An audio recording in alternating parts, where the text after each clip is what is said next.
Hello students, next video में हम ये बताएंगे इलेक्ट्रिक डायपोल के इक्वेटोरियल लाइन पे इलेक्ट्रिक फील्ड का फार्मूला कैसे डिराइव होगा, वो फार्मूला क्या होगा।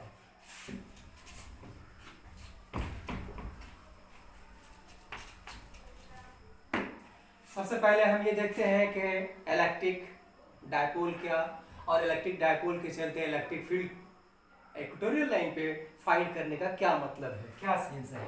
हम सब जानते हैं ये कोई पॉइंट चार्ज है प्लस क्यू, आर डिस्टेंस पर जब हम जाएंगे और पूछेंगे कि इसका इलेक्ट्रिक फील्ड इस पॉइंट पी पे कितना है, तो हम फाइंड करते हैं, हम बताते हैं के क्यू अपॉन आर स्क्वायर। ये हम लोग electric field due two point charge के रूप में जानते हैं। ठीक है, इलेक्ट्रिक डायपोल में क्या सिस्टम है, ये इलेक्ट्रिक डायपोल है और इलेक्ट्रिक डायपोल, एक मिनट, इलेक्ट्रिक डायपोल में दो चार्जेस हैं सेपरेटेड बाय स्मॉल डिस्टेंस। ये दोनों पोल हुए plus positive pole, negative pole, दोनों पोल को ज्वाइन करने वाली लाइन ये एक्सियल लाइन है और इनको बाइसेक्ट करने वाली लाइन ये जो लाइन है ये इक्वेटोरियल लाइन है।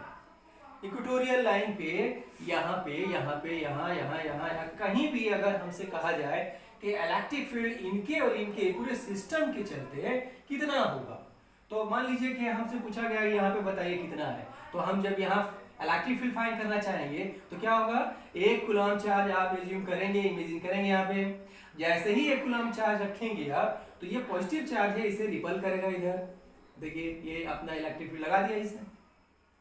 जबकि नेगेटिव चार्ज से क्या करेगा, ये ब्रेक करना चाहेगा, इसने लगा दिया।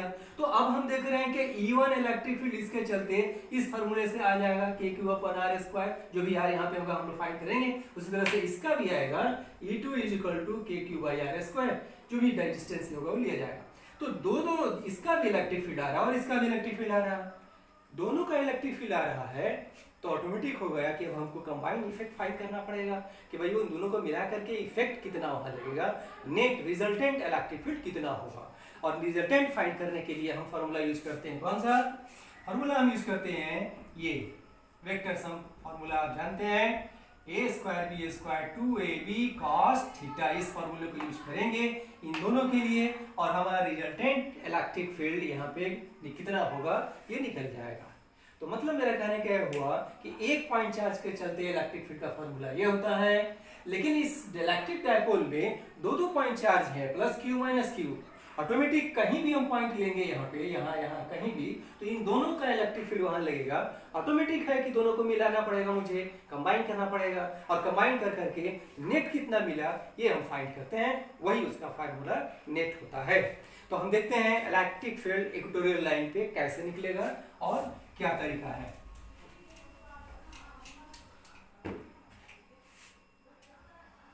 इक्वेटोरियल इलेक्ट्रिक फील्ड और इक्वेटोरियल इलेक्ट्रिक फील्ड और इक्वेटोरियल ऑफ इलेक्ट्रिक डायपोल, ये हमारा आज का टॉपिक है जो एग्जाम के पॉइंट ऑफ व्यू से वेरी इंपॉर्टेंट है। ये पूरा इलेक्ट्रिक डायपोल जो है आपका ये पूरा ही इंपॉर्टेंट है। इलेक्ट्रिक डायपोल है क्या, आइडियल इलेक्ट्रिक डायपोल क्या कहलाते हैं, ये सब मैंने बताया है पहले। या इलेक्ट्रिक डायपोल के चलते एक्सियल पे, इक्वेटोरियल पे या एट एनी पॉइंट, जिसको जनरल पॉइंट भी हम कहेंगे, उस जगह पे कितना इसका इलेक्ट्रिक फील्ड होता है। और तब हम लोग देखेंगे कि एक्सियल और इक्वेटोरियल दोनों में रिलेशन क्या आता है। बहुत अच्छा एक इंपॉर्टेंट कंक्लूजन है, उसे भी समझना जरूरी है। इक्वेटोरियल फाइंड करने के लिए सबसे पहले हम उसका डायग्राम देखते हैं। Let this is minus Q charge, this is plus Q charge. Equatorial line अभी मैंने बताया वो ये लाइन है, इस लाइन पे ये आर डिस्टेंस आप ले लीजिए और मान लीजिए कि इस जगह पे आपको पी पॉइंट दिया गया और बोला गया कि इस पी पॉइंट पर इस पूरे इलेक्ट्रिक डायपोल के चलते कितना इलेक्ट्रिक फील्ड लग रहा है वो फाइंड करिए। इलेक्ट्रिक फील्ड फाइंड करने के लिए क्या करते हैं, हम लोग वहां पे एक कूलम पॉजिटिव चार्ज एज्यूम करते हैं, क्योंकि इलेक्ट्रिक फील्ड डिफिनिशन में ही आता है कि electric force per unit charge is called electric field. तो हम लोग जहां कहीं भी इलेक्ट्रिक फील्ड निकालते हैं, याद रहे वहां पे उस पॉइंट पे एक कूलम चार्ज पॉजिटिव में हम इमेजिन कर लेते हैं, रख लेते हैं। तो यहाँ पर भी हम रख लिए, एक कूलम पॉजिटिव चार्ज अगर ये रख लिए, तो अब देखा जाए क्या होगा। होगा क्या? होगा ये कि ये पॉजिटिव चार्ज इस +1 कूलम को क्या करेगा, दोनों पॉजिटिव पॉजिटिव है, रिपल करेगा। इसलिए ये लाइन ज्वाइन करिए और इसको आगे बढ़ा दीजिए। ये आपका हो गया इलेक्ट्रिक फील्ड E1। मान लीजिए ये E1 है, किसके चलते है, इसके चलते हैं। ठीक है, वैल्यू किसकी, इसकी क्या आएगी उसको लिए यहाँ पर हम लोग कर लेंगे, वहां छोड़िए। फिर नेक्स्ट देखा जाए कि भाई ये भी चार्ज इस फील्ड में, ये क्या करेगा, तो ये चार्ज जो है इसको अट्रैक्ट करेगा, क्योंकि ये नेगेटिव चार्ज है, नेगेटिव चार्ज है तो ये अट्रैक्ट करेगा। इसलिए आप यहां से ये लाइन से मिलाइए और ये आपका डायरेक्शन ये दिखाइए, this is E2 electric field, किसके चलते हैं, माइनस Q के चलते। अब हम जानते हैं कि किसी भी चार्ज के चलते इलेक्ट्रिक फील्ड का फॉर्मूला क्या होता है, वो होता है KQY में R², ये होता है। तो सर चार्ज तो मुझे पता है, K कांस्टेंट पता है, R क्या लेंगे यहाँ पे, तो आप यहाँ पे पाइथागोरस को यूज करिए, this is A, this is R and therefore it becomes R² plus A²। And similarly ये भी आपका उतना ही हो जाएगा, R² प्लस A², इतना ही हो जाएगा। अब ये आप डिस्टेंस लीजिए और यहाँ पे रख दीजिए, इसका इलेक्ट्रिक फील्ड निकल गया। फिर उसी तरह से इसमें भी चार्ज वही है और डिस्टेंस भी वही है, तो इलेक्ट्रिक फील्ड फिर इसका भी वही, इसी फॉर्मूले पर रख दीजिए, इसका भी निकल जाएगा।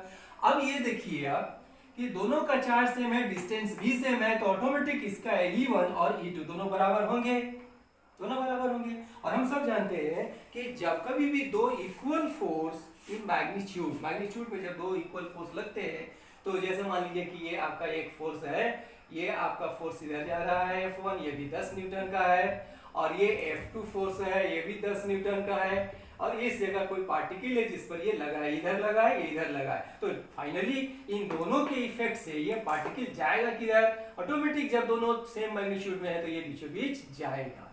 उसी तरह से E1 और E2 दोनों की वैल्यू लगभग एक ही यहाँ पे है, इसलिए दोनों का रिजल्टेंट ये बीचों बीच जाएगा। आप यहाँ पे बीचों बीच ये लाइन ड्रॉ कर दीजिए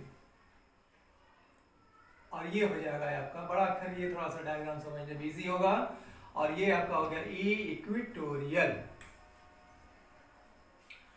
अब इसके आगे हम लोग को बढ़ना है कि इसको सर फाइंड कैसे करेंगे, डिराइव कैसे करेंगे, उसकी तरफ आ जाए। डिराइव करने के लिए हम लोग के पास दो तरीके हैं। एक तरीका यह है कि इन दोनों को E1 और E2 को लेकर के रिजल्टेंट का जो फॉर्मूला होता है √RA² BA² + 2AB cos theta, उसको यूज करें और उससे डिराइव कर लें, वो भी होता है इजी। और दूसरा एक तरीका है कंपोनेंट रिजॉल्व करके, कंपोनेंट तोड़ करके, इनको कंपोनेंट में तोड़ दिया जाए, देखा जाए, ये इजी होता है और आप समझने की कोशिश करें। यहाँ पे आप इस पॉइंट को जरा सा रिप्लेस करिए, यहाँ पर मान लीजिए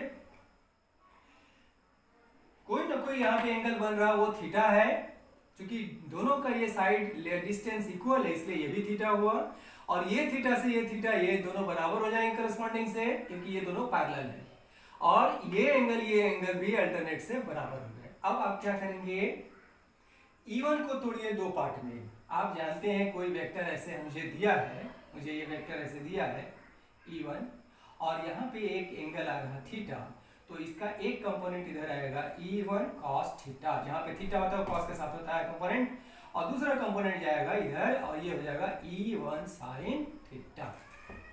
ठीक इसी कॉन्सेप्ट को यूज करते हुए यहाँ पर आ जाए, इसको कंपोनेंट में तोड़ेंगे तो एक कंपोनेंट ये जाता हुआ दिख रहा है ऊपर की ओर, और ये हो गया आपका E1 sin थीटा, और दूसरा कंपोनेंट ये होगा और ये हो जाएगा E1 cos थीटा। इस तरह से हमने इसे दो कंपोनेंट में तोड़ दिया। ठीक इसी तरह से अब हम इसकी बात करेंगे, E2 की बात करेंगे। देखिए ये भी आपका एक डायरेक्शन लेके झुका हुआ है थीटा एंगल पे, तो इसके भी एक कंपोनेंट इधर जाएगा, एक कंपोनेंट इधर आएगा। देखिए ऐसे है, ये आपका थीटा एंगल बना हुआ है, इसलिए इस E2 को तोड़ेंगे तो एक हो जाएगा इधर E2 cos थीटा, और इधर हो जाएगा E2 sin थीटा। इस तरह से इसको तोड़ेंगे तो हमारा ये मिला E2 cos थीटा, और ये मिलेगा आपका इसके डायरेक्शन में E2 sin थीटा। इस तरह से हमने कंपोनेंट में तोड़ दिया। तोड़ने के बाद अब ऑब्जर्व करिए इसे क्या मिलता है। इसमें 1 कूलम चार्ज यहाँ था, इसमें हमको 4 तरह का फोर्स मिला। एक E1 साइन थीटा, एक E1 कॉस थीटा इधर और इधर, दूसरा E2 कॉस थीटा और E2 साइन थीटा।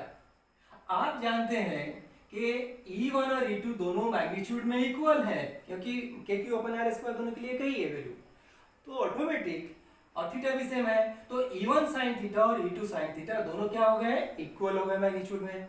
लेकिन डायरेक्शन क्या है, अपोजिट है। अपोजिट है, ऊपर एक नीचे है, तो क्या करेंगे, वो कैंसिल कर देंगे। इनका नेट इफेक्ट यहाँ पे कुछ नहीं, जीरो हो गया, कैंसिल आउट ईच अदर। दूसरा पार्ट जो E1 cos थीटा इसका है और E2 cos थीटा इसका है, ये दोनों एक ही डायरेक्शन में डायरेक्टेड हैं, इसलिए ये कैंसिल आउट नहीं होंगे, क्योंकि जब कभी दो वेक्टर एक ही डायरेक्शन में हो रहे हो तो ये दोनों प्लस हो जाते हैं। Simple.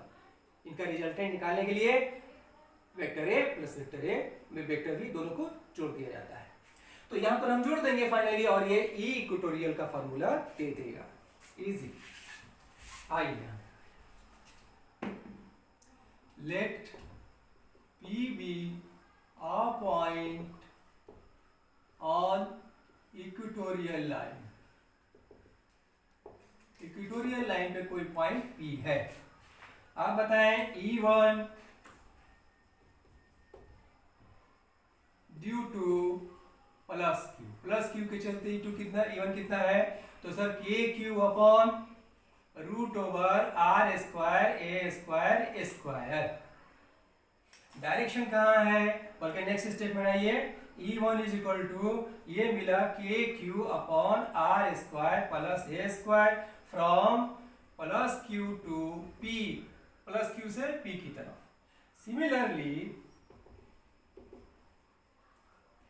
E2 is equal to E2 due to minus Q के लिए कितना मिलेगा, KQ upon root over A R square square, और ये हमें दे रहा है KQ upon R square plus A square from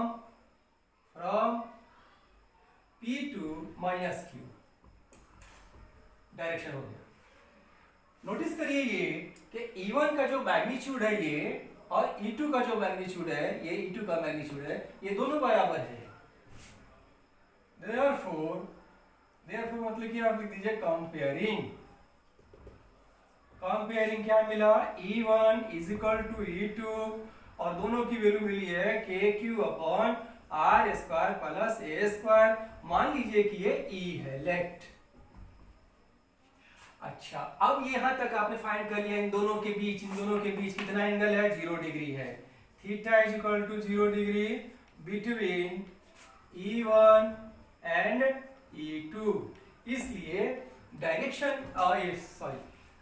net field निकालने के लिए आपके पास बहुत इजी एक तरीका आ गया, और वो आ गया देयरफॉर E नेट कितना मिला, तो सर E1 प्लस E2, क्योंकि दोनों सेम डायरेक्शन में है, 0 डिग्री एंगल बीच में है, दोनों की वैल्यू को प्लस कर दीजिए यहाँ पे। ये आपका है कितना, E1 cos थीटा, और ये है आपका E2 cos थीटा।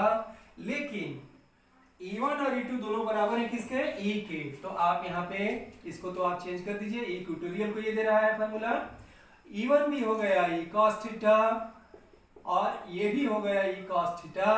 इस तरह से दोनों मिला करके हो गए 2E cos थीटा। और अब क्या करेंगे, लगभग आप रिजल्ट पर आ चुके हैं। 2E की वैल्यू कितनी है वो यहां पर रखते हैं, KQ upon R square plus A square. Cos theta के लिए क्या करेंगे, तो इसके लिए आप इस डायग्राम पे आइए फिर से, और कॉस थीटा होता क्या है, बेस अपॉन हाइपोटेनस। आप देखिए थीटा है, this is base, this is hypotenuse, तो कॉस थीटा के लिए ए अपॉन में root over R square plus A square को यूज कर दीजिए। ठीक है, this is A upon root over R square plus A square. अब यहां से आप क्या करिए, ये 2AQ को फिर एक साथ लीजिए ताकि डायपोल मोमेंट P आपका आ जाए, है ना, ये आपका आ जाएगा फिर से। तो ये हो गया 2a³ और नीचे क्या करेंगे, ये रूट का मतलब क्या होता है, इस पूरे का पावर 1/2, तो 1/2 इसका पावर और इस पूरे का पावर 1, दोनों को कंबाइन करेंगे तो क्या मिल जाएगा मुझे, ये हो जाएगा 3/2। समझ रहे हैं सब लोग, ये हो जाएगा इसका पावर 1/2, रूट का मतलब होता है 1/2 और यहाँ पर पहले से आपका x के रूप में है, इसका पावर 1, दोनों मिलाएंगे 3/2 हो जाएगा, लॉ ऑफ एक्सपोनेंट के रूट से। अब यहाँ पे क्या करेंगे, एक दो स्टेप की बात और है, ये आपका हो गया p, तो आप लिखेंगे p के upon r square a square 3/2। अब मैंने कहा था कि ये जो a डिस्टेंस है, इसके रिस्पेक्ट में r जो डिस्टेंस है बहुत बड़ा होगा, मतलब ये नेग्लिजिबल होगा इससे, इसलिए आप इसको यहां से नेग्लेक्ट कर दीजिए। p के अपॉन ये नेग्लेक्ट करेंगे तो कितना बचेगा, r स्क्वायर का पावर 3/2 बचेगा, 2 और 2 कट जाएंगे, बच जाएगा r³। यहां बता दीजिए since a much less than r, neglecting, और इस तरह से E इक्वेटोरियल का वैल्यू हमको फॉर्मूला मिल गया। ये आपका इक्वेटोरियल लाइन पे इलेक्ट्रिक डायपोल का इलेक्ट्रिक फील्ड का फॉर्मूला हुआ। अब इसमें एक इंपॉर्टेंट बात और रह जाती है कि ये तो मैग्नीट्यूड को बता रहा है, सर इसका डायरेक्शन किधर होगा, तो आपने देखा ये इक्वेटोरियल का डायरेक्शन था और ये इक्वेटोरियल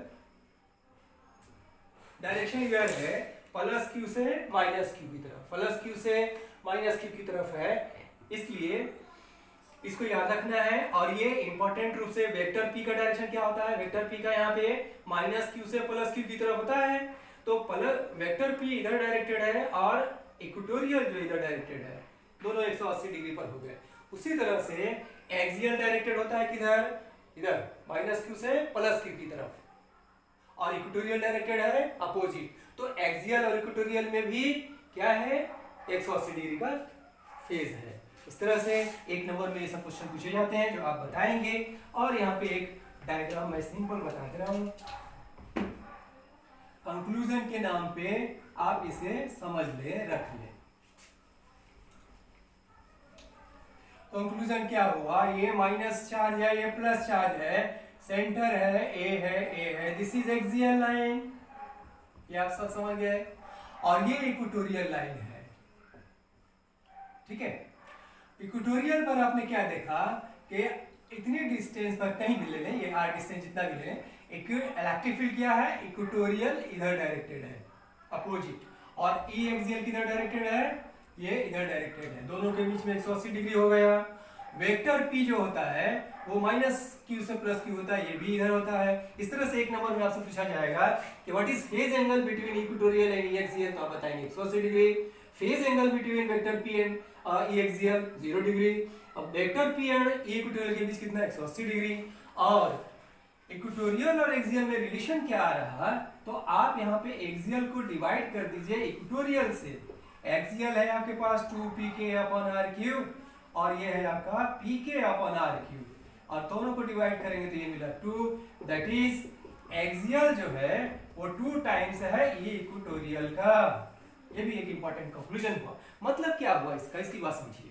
अगर यहाँ पर मैंने मान लीजिए कि r = 10 सेंटीमीटर लिया और यहाँ पर मैंने रखा है 1 कूलम चार्ज, और इधर भी मैंने लिया है r = 10 सेंटीमीटर, यहाँ रखा है 1 कूलम प्लस में 1 कूलम चार्ज, तो इसका मतलब ये हुआ कि एक्सियल पे ठीक वही डिस्टेंस लिए हैं और इक्वेटोरियल पे भी वही डिस्टेंस लिए हैं, तो कहाँ फोर्स ज्यादा ये लगाएगा सिस्टम, ये डायपोल का सिस्टम यहाँ फोर्स ज्यादा लगाएगा या यहाँ लगाएगा, तो ये क्या बता रहा है कि इक्वेटोरियल पर जितना लग रहा है उसका डबल लगता है एक्सियल पे। अगर इक्वेटोरियल पे यहाँ लग रहा है इस पे 10 न्यूटन इधर की ओर या 5 न्यूटन, तो इधर की ओर लगेगा, ये पोल इधर ले जाना चाहे उसे चार्ज को, एक्सियल पे जब आप रखेंगे उसी चार्ज को तो ये उसका डबल लगाएगा। 10 लग रहा था यहाँ तो वहां 20, 5 लग रहा था तो 10, इस तरह से इसका मतलब निकला। हम समझते हैं ये कॉन्सेप्ट आपको क्लियर हो रहा होगा। कोई कमी बेसी हो कमेंट में जरूर मुझे लिखें, और नेक्स्ट वीडियो नेक्स्ट वीडियो में करेंगे, वरना ये लेंथी होने का डर है। Thank you.